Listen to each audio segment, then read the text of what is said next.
हाँ जी, नमस्कार, प्रणाम, जय श्री राम। क्या हाल चाल है?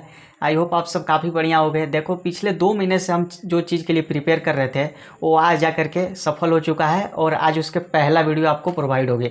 और वो चीज़ थी हमारी डीएसए कि हम सोच रहे थे कि चैनल पे अपना डीएसए किस तरह से पढ़ाएं ताकि लोगों को अच्छा से समझ में आएगा। और बड़े बड़े कंपनी होते हैं और डीएसए खोजते हैं, वहाँ पे आप सफल हो जाओ। जो भी आपके क्वेश्चन पूछेगा उसमें आप जवाब दे दो। तो देखो, आज की वीडियो में हम लोग देखेंगे कि डीएसए हमारे लिए क्यों इम्पोर्टेंट है और डीएसए में जो भी प्री रिक्विजिट हो गई इससे पहले वो सब कुछ आज समझेंगे। बट वीडियो को लास्ट तक देखना, काफ़ी अच्छा चीज़, इंपॉर्टेंट चीज़ मिलेगा। और प्री रिक्विजिट के बारे में जानोगे कि आप डीएसए सीखने का सक्षम हो कि नहीं। तो चलो जल्दी से कंप्यूटर स्क्रीन पे और हम लोग स्टार्ट करते हैं। हाँ जी, तो स्वागत है हमारा कंप्यूटर स्क्रीन पे। और देखो, आपके लिए कुछ यहाँ पे पॉइंट लिख रखे हैं। ये पॉइंट को आपको समझना काफ़ी इंपॉर्टेंट है, क्योंकि अगर आप पॉइंट नहीं समझोगे तो आपका इसका मतलब ही नहीं हुआ कि हम डीएसए एक्चुअल में कर क्यों रहे हैं। इसीलिए कुछ भी चीज़ नया करने से पहले उसका पॉइंट को समझना काफ़ी इंपॉर्टेंट होता है। तो चलो, अभी के लिए देखो 5 पॉइंट लिख रखे हैं और इस पाँचों पॉइंट को आप अच्छे से समझिएगा। और क्योंकि इंट्रोडक्शन पार्ट है तो इंट्रोडक्शन पार्ट में हम लोग कोड पे जाएंगे नहीं एक्चुअल में। आज केवल यही समझते हैं कि डीएसए एक्चुअल में है क्या। इसके बारे में इन डेप्थ थोड़ा जाएंगे हम लोग, एग्जांपल के थ्रू समझेंगे ताकि आपको रिलेट करना आसान हो जाए। तो चलो, सबसे पहला पॉइंट हम लोग पढ़ते हैं कि फर्स्ट में क्या है। फर्स्ट पॉइंट है हमारा, what is the full form of DSA.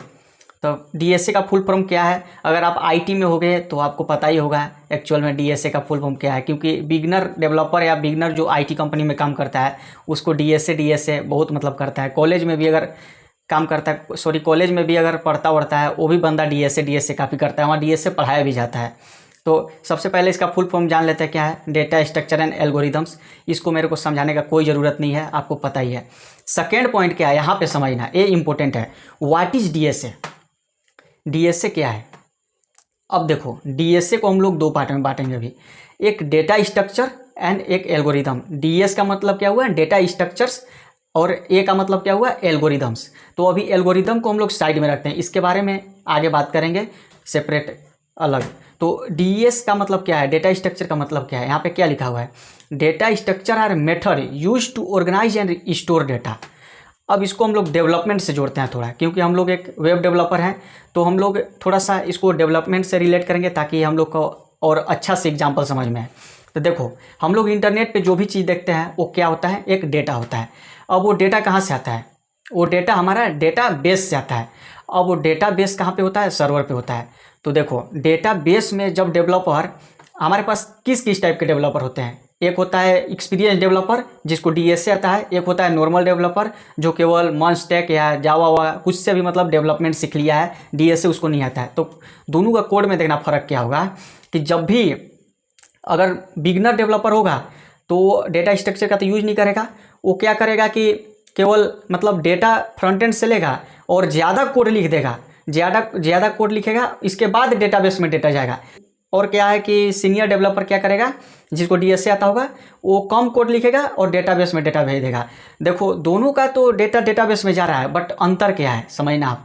अंतर के ये चीज़ का मतलब फ़र्क पड़ता है कि अगर जो ज़्यादा कोड लिखा है उसका सर्वर क्या हो गया? थोड़ा सा स्लो हो गया।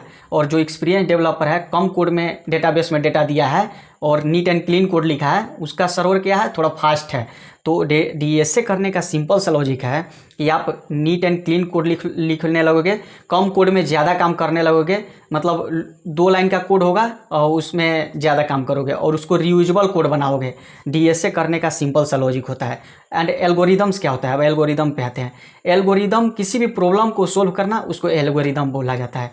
जैसे कि आप लॉजिक लगाओगे तो उस लॉजिक को ही हम लोग, जैसे कि ये लूप का क्वेश्चन है, अब लूप का क्वेश्चन सोल्व करोगे तो किससे सोल्व करोगे? आप एल्गोरिदम से लगाओगे तो आप पैटर्न बनाओगे। आगे चल के हम लोग पैटर्न भी बनाएंगे इसमें काफ़ी अच्छे लेवल का।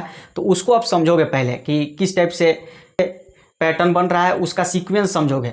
देखो, डीएसए करने का सिंपल सा लॉजिक है कि आप नीट एंड क्लीन कोड लिखने लगोगे और आपको समझ में आ जाएगा कि यहाँ पे हो क्या रहा है। लॉजिक बिल्डिंग ये सब आगे मतलब डिस्कस करेंगे, वो चीज़ समझ में आ जाएगी।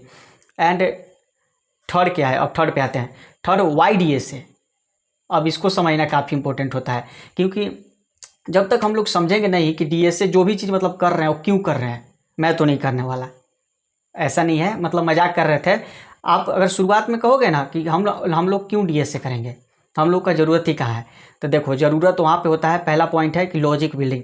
जो भी मतलब आप लिखोगे ना, कोड करोगे, डेवलपमेंट में कोड करोगे या मशीन लर्निंग में कोड करोगे, तो आपका लॉजिक जो होगा ना काफ़ी इंप्रूव हो जाएगा। इसमें सोचने का शक्ति है ना जो, वो आपका तेज हो जाएगा। और जिसका सोचने का शक्ति तेज हो जाता है वो कितने भी बड़ा लॉजिक है ना, वो पार्ट बाई पार्ट तोड़ तोड़ के उसको कंप्लीट कर देगा। तो डीएसए करने का ही फायदा है। और क्या है second, more work in less code. वही है जो ऊपर समझाए थे कि छोटा कोड में बड़ा काम करोगे, रियूजेबल कोड बनाओगे। आप 2 लाइन के कोड में डेटाबेस में डेटा ट्रांसफ़र कर दोगे। मान लो ये 2 लाइन के कोड में होता नहीं है एक्चुअल में, मतलब बता रहे हैं आपको एक एग्जाम्पल के रूप में। अब जहाँ पे भी मतलब 2 लाइन में काम हो रहा है तो वहाँ 4 लाइन का कोड आपने लिखोगे। बट बिगनर क्या करेगा, 4 लाइन का कोड में उसको ट्रांसफ़र करेगा और एपीआई को स्लो कर देगा।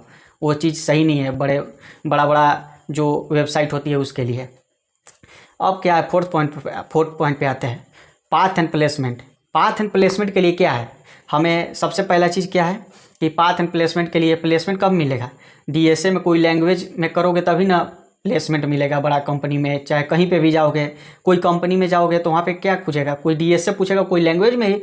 तो इस लैंग्वेज जैसे कि हम लोग इंडिया में क्या क्या होता है कि सी में करता है, C++ में, और हो गया पाइथन में और जावा में। तो हम लोग क्या करेंगे, हम लोग जावा में करेंगे।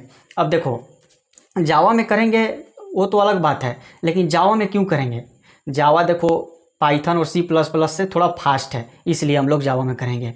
एंड फिफ्थ क्यों है, प्री रिक्विजिट। अब प्री रिक्विजिट क्या है, प्री रिक्विजिट कुछ नहीं है, प्री रिक्विजिट कुछ नहीं है। आपको जावा लैंग्वेज नहीं आता है तो भी चलेगा। अब नहीं आता है तो कैसे चलेगा, तो मैं आपको सबसे पहले इसमें जितना भी डीएसए के लिए जावा चाहिए वो मैं जावा आपको सिखाऊंगा। इसके बाद डीएसए का पार्ट स्टार्ट करेंगे। तो आपके पास मतलब डेली एक दिन बीच करके वीडियो प्रोवाइड होगी। तो प्री रिक्विजिट में ही था, आपको कोई ज़रूरत नहीं है, कितना भी है, नहीं भी आता है कुछ भी तो भी चल जाएगा। इसमें हम लोग आगे चल के मतलब जावा सीखेंगे पहले, इसके बाद डीएसए स्टार्ट करेंगे। तो चलो आज की वीडियो में इतना ही, मिलते हैं अगले वीडियो में, तब तक के लिए थैंक यू। जय हिंद, जय भारत।